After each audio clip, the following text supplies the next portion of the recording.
Welcome to Bonus Bytes, a special mini episode of the Triple D podcast. These bite-sized episodes are packed with information about disability benefits, disability news, and answers to your burning questions. Get ready to take a bite of what's going on this week. Here's your host, Michael Weiner. Welcome to another episode of the Triple D podcast, Bonus Bytes. I'm back with Tony Smiles. That's his I don't know where to look. All I know is anytime I look at you at any time of day, you just always break into this big grin. Why is that? You make me smile. You're always smiling. I am kind of a smiley. You're a ray of sunshine in this very dark world we found ourselves in. Shoot, is that what we're going to talk about today? Oh, we're getting dark fast. We're getting dark I'm looking fast. right at the camera today. I mean, you're kind of in like I look happy. My clothes don't reflect how I feel on the inside. Your shirt is going to put me into a seizure if I stare at you for too long here Look today. here. My eyes are up here. Oh my God, and your gold watch too. It's good to be here. Andrew's going clubbing tonight, folks. Got to do something to cheer it up around here.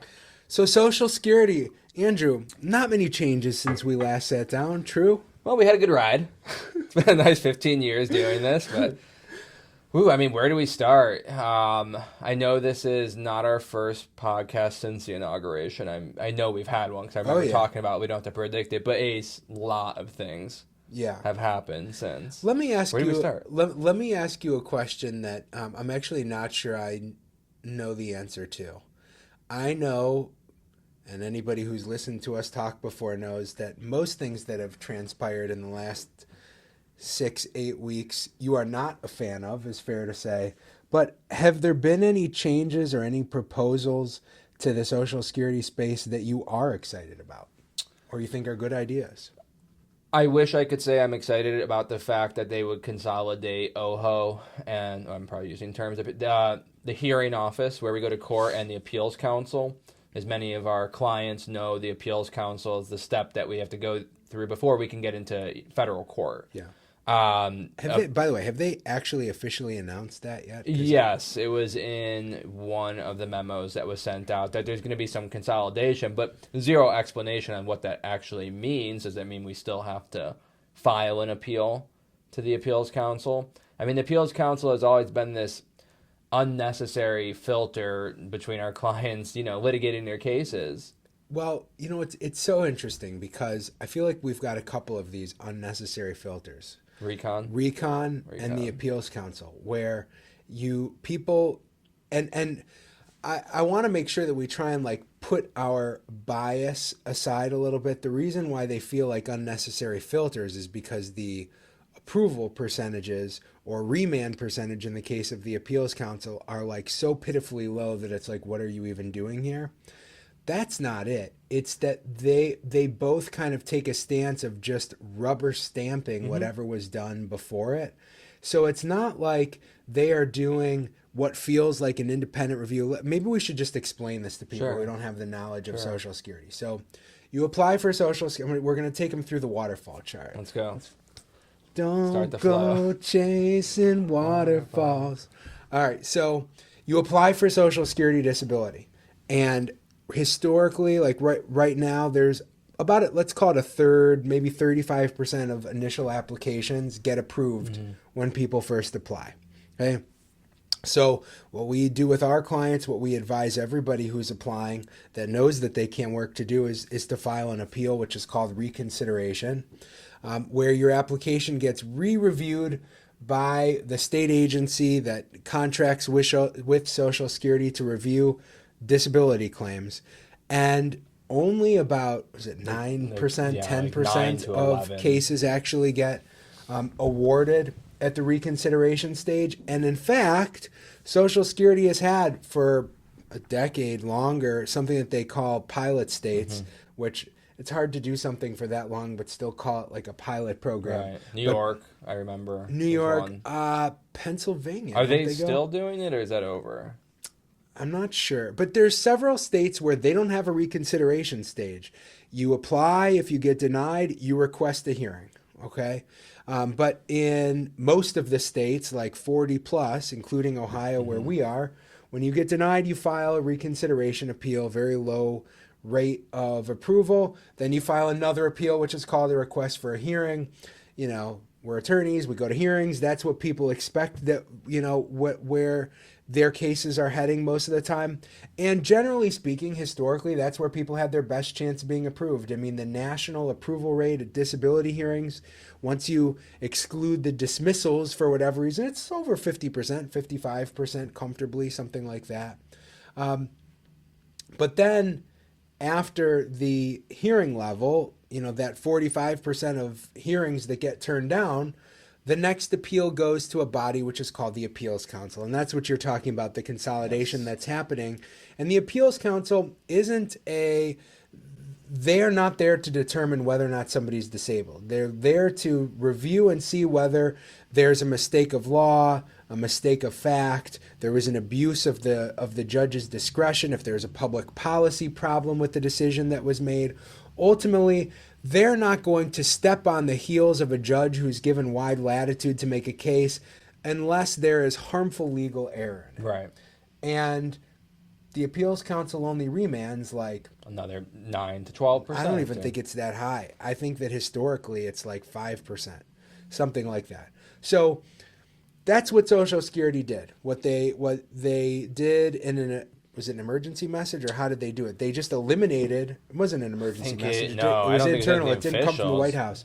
Yeah, they just said we're not going to have an appeals council anymore. We're going to merge it into the hearing offices. Yeah. And so, even though that text is out there, we don't really know what it means. We don't know if that means we file an appeal, if appeals don't get filed, if we can file right into federal court. I mean, we're still filing appeals after ALJ unfavorables, but where they end up. I mean, right now, all we know is we are required to. You know, we have to use an insurance or to exhaust our administrative remedies, which means that before we can file a lawsuit in federal court, which is the same standard that you explained as the Appeals Council, the federal courts are not there to make a disability determination, but to determine whether there was some type of abuse of discretion or that the evidence just doesn't support the court's conclusion. But no, I totally agree with you. I think reconsideration in theory is a great idea. Sometimes we get clients who are denied on initial and hire us on reconsideration, and we can spot right away why are they denied. Simply just not identifying all their medical sources or not describing their past work correctly. For those, reconsideration's amazing. You know, it's like we can come in there and turn it into a win. Or maybe someone has a new health condition or their age change. But those wins are the exceptions. Totally. The absolute exception. Mostly they are rubber stamped. I mean, we've joked around. We've been able to find copy and paste where we can see that they're copying and pasting the exact language, and they just rubber stamp it, and it's just adding another 3 to 6 months on the short end. And it's the state of Ohio. Ohio is moving, well, relatively quickly compared to some other states that we see. And the hearing level's efficient. Yeah. But it's these two other stages that clients get stuck in before they can really, you know, try their case. What's amazing is that's like the starting point to our conversation, and I feel like that's honestly like the most irrelevant or least shocking change that we've seen. I think that a good entryway into the conversation of changes that have been, did you see that there was a meeting that Commissioner Dudek, he's the new acting commissioner of Social Security. Leland. What? Leland Dudek. Leland Dudek. I saw a picture of him yesterday. What did you think of him? Is he a handsome man? He looks like I expected him to look. I can't describe him. Does he look like an SS henchman or? No, but he looks. I don't know. I don't want to get our firm canceled. If Leland, are you watching this? If we could have been canceled, I already Leland, did it. You're great. No, I think there's a lot of yes men. I mean, it's unbelievable. These people are terrified of Donald Trump, probably terrified of Doge. Can't even say it with a straight face. Oh, it's unbelievable. It sounds so much like douche. Doge. Isn't it like the name of like an internet meme or something? That's the kids over here. No, it's ridiculous. There's this one guy that is like the absolute worst. He's part of like the financial world. Like whenever Trump's talking about the markets, I can't think of his name, but like he's like outright like saying how great and smart Trump is, and it's like how these people. I can't even identify with that personality type or that, you know, desire for power that these people have. Did you see like another Republican congresspersons like, we should have a $200 bill with Donald Trump's face on it. Like, realistically saying that. Did you see, I mean, I can say, we can play this. Did you see Donald Trump thanked Chief Justice Roberts? No. At the State of the Union, you know, they walk by everyone. He said something along the lines, "Thank you, I won't forget this." Can you look up the exact quote? Because it's something like that. I want Richard to tell us. I mean, like, that is fucking nuts. Or did I just... Well, no. What was it in terms of the immunity decision that basically said, you know, official acts and rational official acts, like, it doesn't matter. Well, and kind of coming full circle. So there was a meeting in D.C. that was called by Commissioner Dudek. Am I saying it right? Dudek? It's called Leland. Dudek? Leland? Lee. What did Lee do? What would Lee do? Anyways, I know there were a bunch of his staff attorneys that are in there, and some outside parties as well. But basically, what he said is the days of researching, doing studies, basically thinking about what we're going to do when we decide that something needs to be done, a change that needs to be made, are over. We're just going to start making radical change. And it's amazing to me that the head of a government agency could possibly be approaching government that way. It's astounding. Did you find the quote? Yeah, he said to Roberts, said, "Thank you again, I won't forget it," and then slapped his back. So if anybody didn't hear off camera, our producer over there, I did get the quote right. "Thank you, I won't forget it," and then slapped. How do they know that it's specifically based on the immunity? What else could it be? I mean, he gave him a gift. Like, you know, I firmly believe that Trump ran this time to stay out of prison because he, you know, but for that Supreme Court decision, there were some very strong cases against him. You know, the case in D.C., the case in Florida. Like, they were, whatever happened to the case in Atlanta, the state case. And then you got a New York civil case. Like, I mean, it's unbelievable that this is real life now. I don't understand how anybody after these first 2 full months can still support him. Like, this is not making anyone's life better except a small fraction of the population. Not even a fraction, like 1%, less than 1%. So there was an interesting news story that's not as, again, I think we're hitting on a lot of like the fringe anecdotal things that have happened in the last couple months. But do you remember when Trump was hosting a governor's breakfast at the White House? And he got into a spat. This is like mid-February, early February, I think it was actually late February, with the governor of Maine. And it basically, he was talking about transgendered athletes and how he was not going to support, offer federal support to any states that did not basically ban it and cower to his, a DEI takedown. And the Maine governor spoke up and was like, no, we're not going to cooperate with this. And he promised revenge. Well, it's just a minor news piece, but in the state of Maine, it's the only state that Social Security's done that. Now, when newborns are born, did you see this? No. When newborns are born, the way that it happened with my kids, nationwide, with everybody else's kids, is you just fill out a form at the hospital, and then voila, they give you a Social Security number. I always wondered how that happened. I don't have kids. You fill out a form at the hospital. And then just get a Social Security. Doesn't work with dogs. Only I tried. I got only denied. doesn't work with your dog kids. Got kicked out of the field office. Only works with humans. Are your dogs 200 years old and collecting disability checks, They Andrew? Okay. I'm signing them over. I'm signing them over. Anyways, so in the state of Maine only, beginning this week, they're requiring parents of newborns to take their newborn into a Social Security office to fill out the paperwork to do it. Now, this comes on the heels of Social Security more or less closing the offices, making it impossible to get those appointments. You can't just walk in and get an appointment anymore. Now you have to have an appointment. And anybody who's tried to do work with Social Security in the past knows it can take you forever to get that appointment. But meanwhile, health insurance, all these other entities need that Social Security number to begin processing claims for that newborn. So it's like it's the federal government has already, with full transparency, started putting the heat on the state of Maine. And this just seems like one more little dig, like everybody's got to do something. And that's what's scary. We've got a government now that it feels like if you say the wrong thing, they could be coming for you. And it's Leland's coming out there. Oh, come on, I'm Leland. sorry, Leland. I said I'm sorry. I mean, if when he gets here and he sees the coffee bar that you set up out there, that coffee bar is gone. He's going to just start working from our Oh, office. you think he'll like it? No, are you kidding? He's going to be our best us. friend. Listen, at Those the end of the macarons. day, Leland, you've got a month left, man. You're going to be out of your job soon. What was the acting commissioner's name that resigned? The last one? Yeah. Michelle King?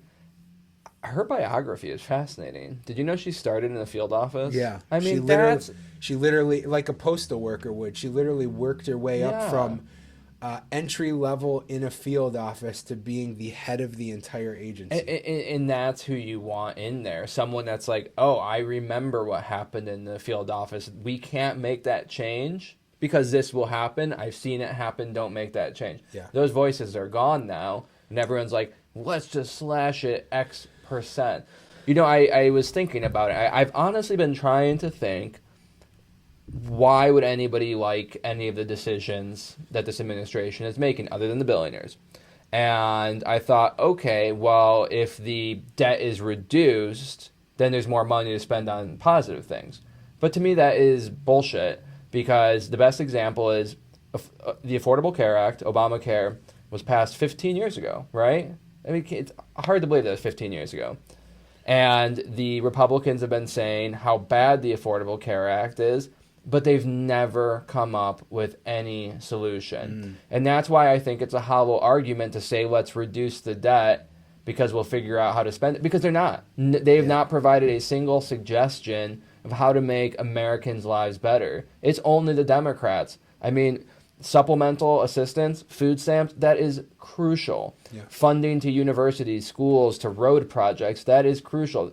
These are things that the Republicans do not support. They support a extremely large military, which I do not understand in this modern age. I mean, that's a whole another conversation, but that's, one of our largest expenses. Sure. And so, no, it's BS. Like, this arbitrary cutting of funds will not benefit everyone. I talked to a client, and he was so upset because the national park that he walks through is now closed because they don't have staffing levels. And he was just astounded. Never thought that Trump could do something like this or would do something like this. And this is a reality that people are going to see. Do you remember on the gas pumps, people were putting the Biden stickers that said, I did that? Remember when gas got really expensive in the past? No, I don't remember. Oh, I remember seeing a few of them. I want to get little Trump, I did this, and just put it all over the supermarket. Like, everything will cost significantly more. Can you believe this tariff thing? Back and forth, back and forth. This guy is the weakest leader we've ever had. Just fight our allies, but he's terrified of Putin.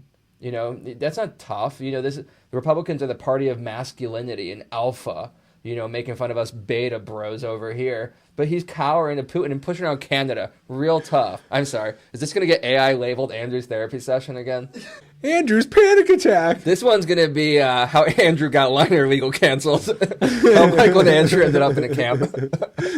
Oh, man. I love it, dude. I love it, dude. The thing that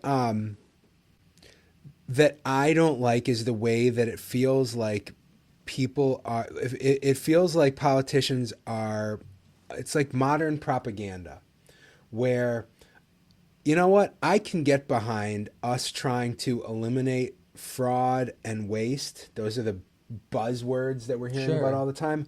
I'm getting all these press releases about the Social Security Fairness Act and how they've prioritized sending out money. They've sent out $11 billion It's fast. this week or $7 billion this week to people who are affected by the windfall. Social Security Fairness Act, right? And in retroactive benefits. And so they want the messaging to be, we're here to help people. We're giving money to teachers, firefighters. What they won't tell you is, one, we're giving the money back to them because we took it from you in the first place. Mm-hmm. To get the money back was signed by Biden. Yeah. The law was signed by Biden. Make that very clear to people. And it's the current administration that, for reasons that are obvious to me, you know, they want a good PR piece. They're prioritizing getting this out. The narrative that's out there, it was talked about in that State of the Union address. It's been talked about in countless press releases, is about all these people, you know, there's all these people who don't have dates of death in the system. There's people who are over 300 years old in the Social Security database. And there's 100,000 people over the age, or maybe it's over 1 million people over the age of like 110. And it's all lies. What it does is it creates this impression out there for, you know, the less educated, you know, old people out there who don't have a date of death. The numbers that you're hearing, they're not being paid anything. Even Social Security has said that. Under Leland Dudek has said, well, yeah, maybe we need it's just, you know, updating their database. It's not cutting off money that shouldn't be going out. But what does the dummy think? They think, oh, money's going out to fraudsters and people that are pretending to be others, you know? And that's what scares me, because that's how it begins. I think what they're trying to do is they're trying to privatize Social Security. Right, which I mean, that's been something that's been talked about since before you and I even knew what Social Security was. They've been saying that, so I'm not even paying it, because that's not going to happen. I mean, well, we'll see. I mean, I might eat those words, but I don't think that'll happen. Hopefully, people learn and wake up. You know, it's interesting. Obviously, I did everything I could to help elect President Harris. This was the most, Vice President Harris, I should say. But, you know, it's kind of like, what would we have been? Like, I'm not wishing for bad things to happen. Do? I canvassed. I did a lot of things. I never had taken an active part in an election before, even though it's affected me so much. I'll admit it. I was lazy. I have no good reason for not getting involved, but this year I did. I got in touch with the Sherrod Brown office. Is it Kamala? Kamala Harris had a very small footprint. So no, I walked to a lot of doors. It was fun. You know, I had a lot of good conversations, but you know, it was weird. You're not telling them that you were also selling Girl Scout cookies Wow. while you were canvassing. You're not supposed to tell people that. You're like, would you like some Thin Mints? Vote for Harris. And then when they said they're not voting, I said, no Thin Mints for you. Samoa for you. No, nothing. They get nothing. No Samoas for you. What was I? Oh, so where was I going with that? I wanted to say, so yes, obviously I wanted her to win, but what would it have been like now had she won? Like, the hate and the energy is so strong on the right. Who knows? It would have been the same thing the other direction. So maybe this is good. Maybe people can see that, like, finally this is not good for you. Like, this will not help make your life better. I feel like we had 4 years in one direction. Now we're going to have 4 years going as far as possible in the other direction. And God willing, seeing what it's like on both extremes gets us is a period of sustained, more, you're never going to be dead center, but more moderate politics where people come together and they're like, we can't just be changing the entire country every 4 years. We need to come together. It doesn't work well when everybody's fighting and complaining all the time. Let's see what we can accomplish as a unified nation, and I don't feel like we have one right now. Has it always felt bad for everyone? Like, was there ever like there's never been like a great time. Like, I think that's an illusion. I'd say the Civil War was pretty bad. It's pretty bad. But like, you know how they always say, like, make America great again? Yeah. What are they saying? I mean, this is probably like an old point to make, but when you look back in the 50s and 60s, a lot of the country wouldn't agree it was so great. So, like, what are they trying to make great again? I mean, what was going on in the 50s and 60s? It's interesting. I've never heard that question answered. What is the time period that we're trying to get back to? Feel like probably people think like mid. The Mercedes 80s? Yeah, I mean, you know? Ask a chiropractor. Right around the time we were born. I mean, communism fell, the economy was roaring. The 60s speak for themselves. I don't really know much about what was going on in the 70s. I think if you look at any period in our country's history, there's always a cloud that hangs over. We're humans. Like, there's always Yeah. going to be conflict. There's always going to be issues with the climate, issues with other countries Can that you say affect that us. word again? Climate? How do you say it? Climate? There's Climate? no N in climate. Say it again. Climate. Climate? C-L-I. Spell it for me, Andrew. K. Oh, wait, C. Wait, say it again. Climate. Climate? C-L-I-M-A-T-E. Climate? Not C-L-I-M-A-N-T-E. That just sounds weird when you say it. There's been weather forces that have affected our country and caused a lot of issues. I'm sure there were some people that left the government who maybe they weren't the most positive, best employee, but I know for a fact there's a lot of really good people, a lot of really good workers. I don't, I've heard that from other people, like, oh, there's lazy employees, but that's like every employer. Like, that's just human nature. Like, you can't Not here. No, not here. Minor legal, the best. But like every other employer, I mean, we're humans. Yeah. I have seen like extremely impressive things happen with the federal government. Yeah. Things can be incredibly efficient. I agree. And it's a great employer for people with disabilities. Mm-hmm. Veterans get preference in hiring, and now they're all going to lose their jobs. Well, we can only hope for the best, Andrew November.